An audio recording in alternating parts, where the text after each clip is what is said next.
Navodaya alumni आज state museum Khelgaon में अपना नाज उत्सव मना रहा है। नवोदय विद्यालय से वैसे तो कई बड़े शख्सियत, कई महान शख्सियत पढ़े हैं। वैसे ही में आज हम आपसे मिलाने जा रहे हैं ऐसी शख्सियत से जो एवरेस्ट जैसी बड़ी मुश्किल चढ़ाई कर चुकी हैं, संतोषी। जानता हूं कि कैसे इन्होंने उस इतनी मुश्किल चढ़ाई को पूरा किया है। जी बहुत बहुत स्वागत है आपका बात खबर में। जी धन्यवाद। मैं संतोषी कुमारी, जवाहर नवोदय विद्यालय गुमला से 2006-13 पास आउट। और मैंने जो आपने कैसे मुश्किल एवरेज कितना मुश्किल हुआ चढ़ना, आप बताइए जरा। इसकी शुरुआत नवोदय विद्यालय से ही हुई थी। 2011 में मैंने हनुमान टिब्बा का कुछ चढ़ाई किया था और अटल बिहारी माउंटेनिंग से मैंने ट्रेनिंग लिया था। वो भी नवोदय विद्यालय की तरफ से ही ऑर्गेनाइज किया गया था।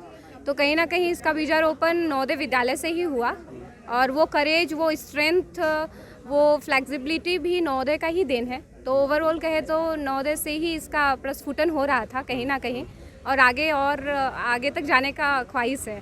तो आप जब विद्यालय में थी तभी से आपकी इच्छा थी कि ऐसी चढ़ाई करेंगे पहाड़ों पर, या आपको बाद में कैसे उद्देश्य कैसे मिला आपको कि मैं एवरेज चढ़ूँगी? एक्चुअली पिताजी मेरे इंडियन आर्मी से रिटायर है। वो इंडियन आर्मी में मेजर थे, तो उनके द्वारा ही ये सारी चीज़ें, एडवेंचर्स जैसी चीज़ों के बारे में पता चला। और जब नवोदय में गई तो वहाँ कैंपस इतना हर एक चीज़ों का समागम है वहाँ पे। अगर बच्चे में टैलेंट है तो वो कहीं ना कहीं वो टैलेंट को आपको निखारने का एक प्लेटफॉर्म देता है। तो वही प्लेटफॉर्म का शायद मुझे एक अच्छा यूटिलाइजेशन करने का मौका मिला।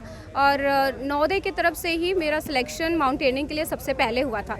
तो वहाँ पे मुझे जो चाहिए था कि फ्लेक्सिबिलिटी चाहिए था, स्ट्रेंथ चाहिए था, जो हेल्दी बॉडी चाहिए था, वो मैंने योग से पाया। और योग का भी शुरुआत मैंने नवोदय विद्यालय से ही किया था।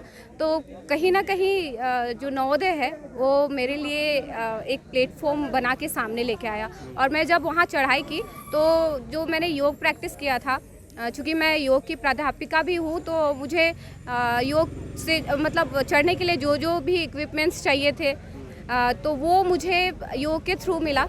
तो मुझे चढ़ने में ज़्यादा आसानी हो गई। और ऐसे पर्वतरोही जो बहुत सारे हैं, उन्हें कुछ टिप्स देना चाहेंगे आप कि कैसे एक ऐसी मुश्किलें पहाड़ी पे चढ़ने के लिए क्या क्या उन्हें करना चाहिए डेली वर्क में कि वो आसान से ऐसी पहाड़ियाँ चढ़ सके? जी एक्चुअली अभी के जो युवा हैं वो अपने स्ट्रेंथ को कहीं और शिफ्ट कर रहे हैं। तो मैं अगर इन सारे एडवेंचर्स चीज़ों पे, जैसे जंगल राफ्टिंग हो गया, रिवर क्रॉसिंग हो गया या माउंटेनिंग हो गया, तो इन सारे चीज़ों को अगर आप अपने स्ट्रेंथ को उधर शिफ्ट करेंगे तो ऐसे जो चीज़ें हो रही हैं, जो बहुत आपत्तिजनक चीज़ें जो होती हैं, जो बच्चे कमिट करते हैं, बहुत सारे जुवेनाइल प्रिजनर्स हो जाते हैं, तो उन सारी चीज़ों को रोकने के लिए भी ये बहुत अच्छा प्लेटफॉर्म है कि अपने स्ट्रेंथ को कहीं और, अपने मोटिवेशन को कहीं और पे शिफ्ट करें, ताकि आपका एक समाज पे नाम हो, आप अपना मुकाम हासिल कर सकते हैं, अपने जो गोल है उसको आप अचीव कर सकते हैं। मैं सारे युवाओं को यही संदेश देना चाहूँगी कि कहते हैं ना, जो मन के हारे हार है, मन के जीते जीत। अगर आप मन से जीत गए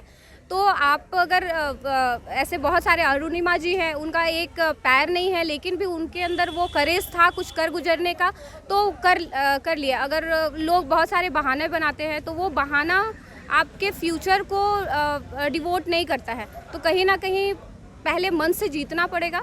मन से जीत गए तो आप दुनिया जीत सकते हैं। प्रभातखबर.com, विश्वास वही, रफ्तार नहीं।